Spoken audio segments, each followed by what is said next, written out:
مساء الخير. سؤالنا الحلقة دي كان عن لو تقدر تختفي 24 ساعة، إيه المكان اللي تحب تشوفه أو تحب تزوره؟ أنا شيرين معاكم من سؤال على الهوا. في المركز الأول بدون منازع جه المدينة المنورة، المدينة اللي كان اسمها يثرب قبل ما القرآن يسميها المدينة، نسبة إلى إنها مدينة الرسول. كانت على أول أولويات الناس اللي سألتهم. مين ما يحبش يروح المدينة؟ مين ما يحبش يشوف حيث مشى محمد وعلم وتعلم وأفهم الناس معنى التعايش السلمي؟ المدينة لما دخلها الرسول كان فيها كفار مشركين يعني، ويهود ومسيحيين، ومع ذلك تم تأسيس أول معاهدة عرفها الإسلام باسم معاهدة المدينة. الميثاق ده كان بيتكلم على التعايش في أحسن صوره، وبيقول إنه لكم ما لنا وعليكم ما علينا، وإنكم تقفوا معانا لو واجهنا الأعداء، وهنقف معاكم لو واجهتوا أعداء. لم يغير الرسول أي شيء في عادات من لم يؤمنوا بالدين الجديد، بل على العكس تعايش معاهم وأوجد لهم طريقة للتعايش معاه.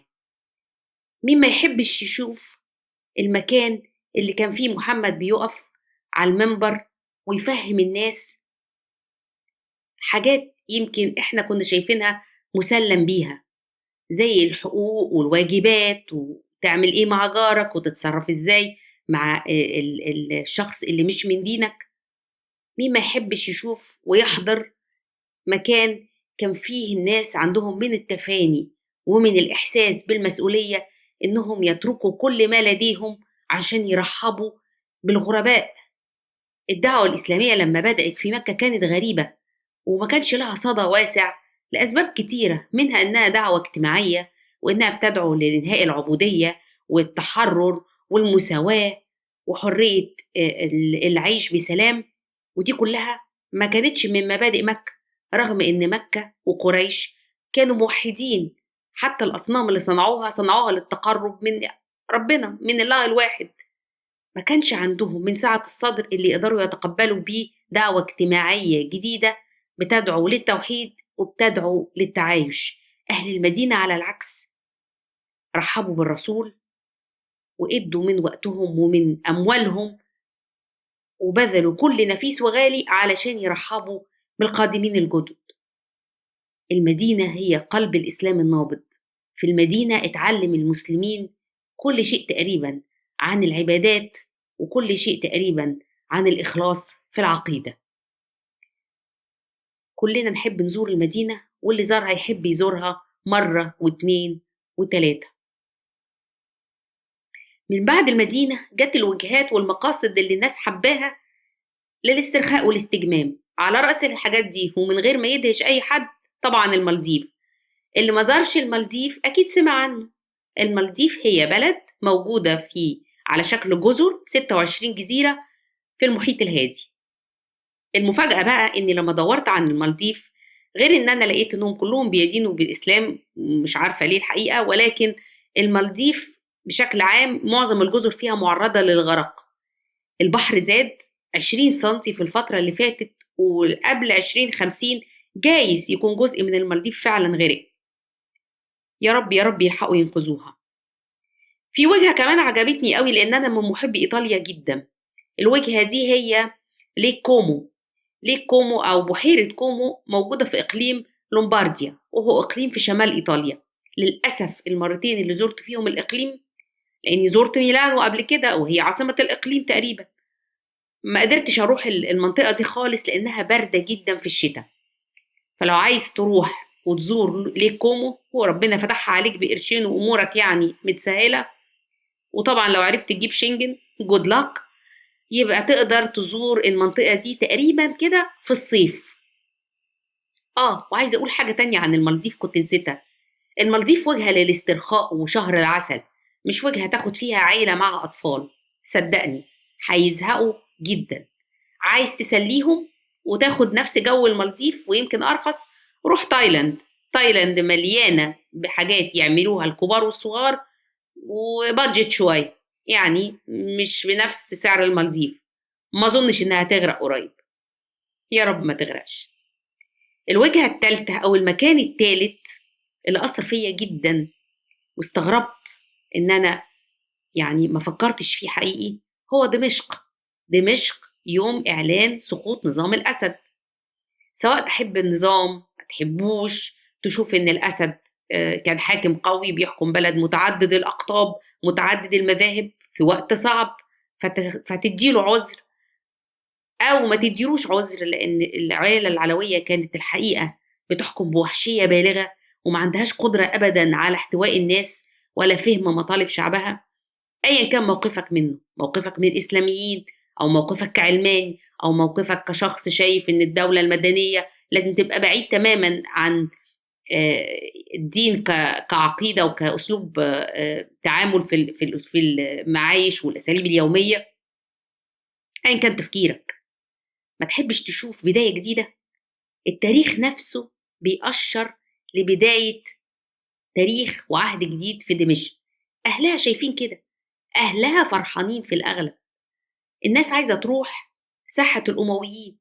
صاحبتي قالت عايزة أروح أشوف ناس ما شفتهمش من عشرات السنين، من يمكن 2011. عايزة أشوف شوارع دمشق بقت عاملة إزاي، عايزة أتكلم وأقول رأيي بصراحة وأزعق وأصرخ وأحكي عن ظلم وقع عليا أو وقع على أهلي ومكنتش أقدر أتكلم عليه قبل كده. لما التاريخ يحب يبدأ صفحة جديدة، دي صفحة تستحق إن انتوا تحبوا تشوفوها وتبقوا موجودين على الأرض وفي المكان اللي بدأت فيه أول خطوة للتاريخ في الاتجاه الجديد. طبعا أنا سألت نفسي في الآخر تحبي تروحي فين؟ 24 ساعة أروح القاهرة. مفيش زي القاهرة في نظري، مفيش زي القاهرة.